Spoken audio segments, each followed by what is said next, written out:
Hello everyone, welcome to our channel.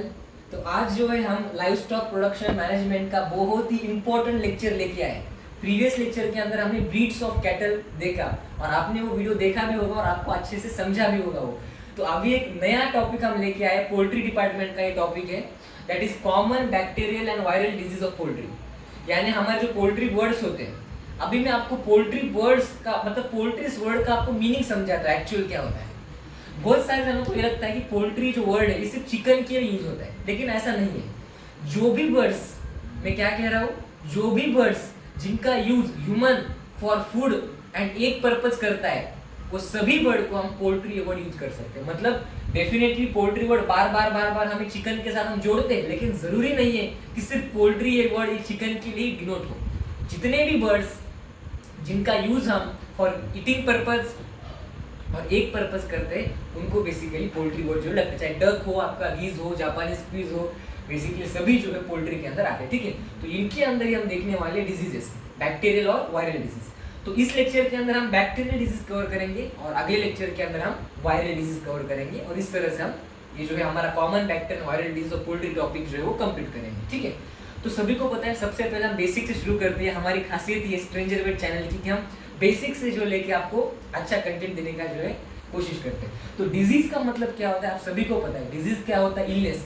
इसका मतलब क्या होता है, ये कॉज कैसे हो सकता है, किसी इन्फेक्शन से हो सकता है, या लिविंग फैक्टर, चाहे बैक्टीरियल डिजीज हो सकता है, यानी बैक्टीरिया से अगर इन्फेक्शन होता है तो बैक्टीरियल डिजीज होगा, वायरस से अगर इन्फेक्शन होता है तो वायरल डिजीज होगा, या किसी की कमी होती है, किसी बर्ड को किसी विटामिन की अगर कमी होती है, किसी न्यूट्रिएंट्स की कमी होती है, तो भी डिजीज हो सकती है। यानी डेफिशिएंसी के कारण भी हमारे डिजीज होती है पोल्ट्री बर्ड के अंदर, या toxicity.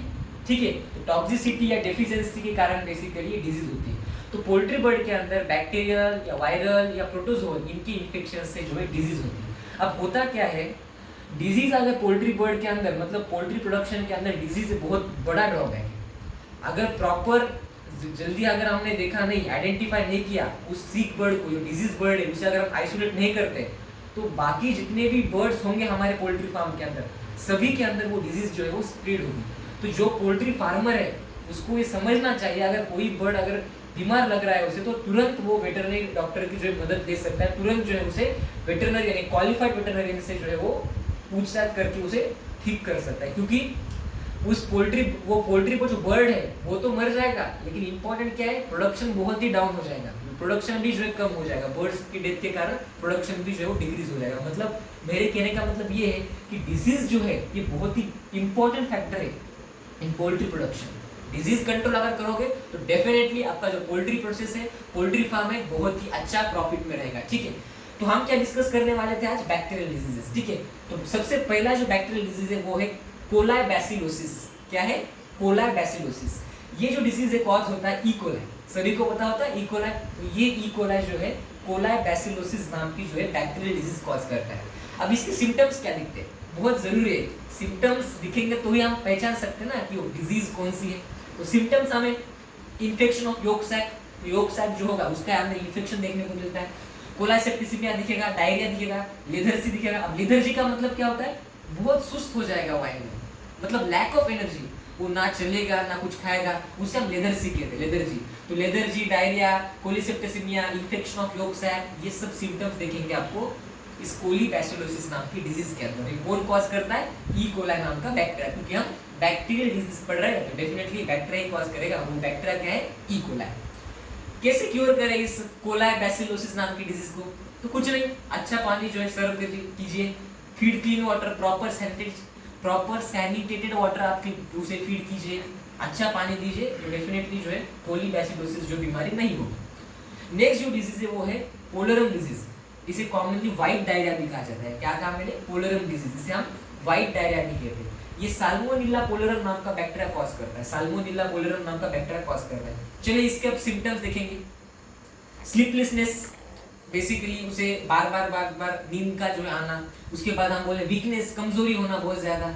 No interest to it, अच्छा नहीं खाना, मतलब खाने में ध्यान नहीं होगा। अगर आप उसे फीड देते हो प्रॉपर तो उतना उसका इंटरेस्ट नहीं रहना खाने के अंदर।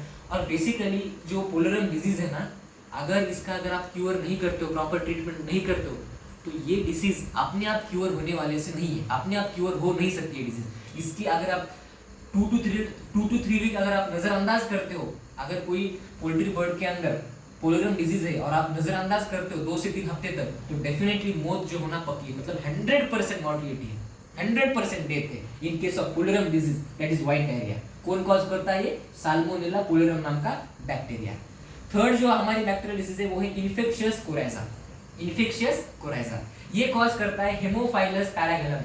हेमोफाइलस पैरागेलम, तो हेमोफाइलस पैरागेलम नाम का बैक्टीरिया जो है इन्फेक्शियस कोराइजा नाम की बेसिकली डिजीज कॉज करता है। इसके सिम्टम्स क्या है? डिस्चार्ज फ्रॉम नोज, नोज में से बेसिकली कंटिन्यूअस जो है सब्सटेंस जो निकलना, स्वेलिंग ऑफ फेस, वैटल्स। देखो वैटल्स और कोम में आपको इसलिए मैंने डायग्राम निकाला है, जो ऊपर का होता है ना, आपने चिकन देखा होगा, हेन देखा होगा, कॉक देखा होगा, तो उसके अंदर एक स्वेलिंग होती है ऊपर, उसे हम कॉम कहते, क्या कहते हैं? कॉम कहते। और नीचे जो होते हैं ना ऐसे लटकता हुआ होता है, उसे हम क्या कहते हैं? वैटल्स। तो कभी भी वर्ड अगर आता है कॉम और वैटल, तो आप ऐसे इमेजिन कर सकते हो। तो यहाँ पे ही होता है इन्फेक्शियस कोराइजा के अंदर आपकी वैटल्स जो है स्वेल होता है, मतलब जो है स्वेल करता है ज्यादा बहुत।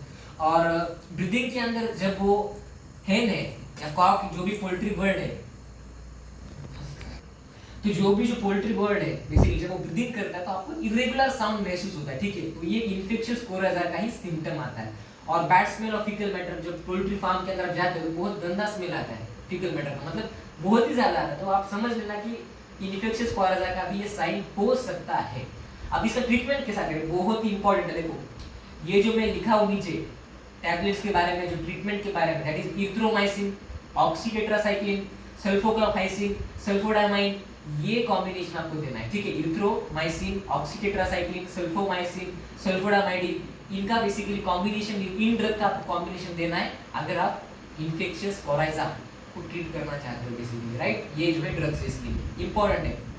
नेक्स्ट है fowl cholera. Fowl cholera cause करता है पैस्ट्रूला नाम का बैक्टीरिया। कौन कॉज करता है इसे? पैस्ट्रूला नाम का बैक्टीरिया। इसका सिम्टम क्या आता है?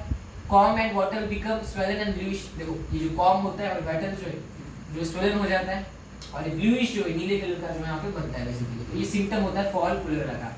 और इसके अंदर व्हाइटिश डायरिया आपको देखने को मिलता है। और इस जब फाउल कोलेरा जब चिकन आप कट करके देखोगे ना, तो उसके लीवर पे आपको व्हाइट व्हाइट जो स्पॉट्स देखने को मिलेंगे।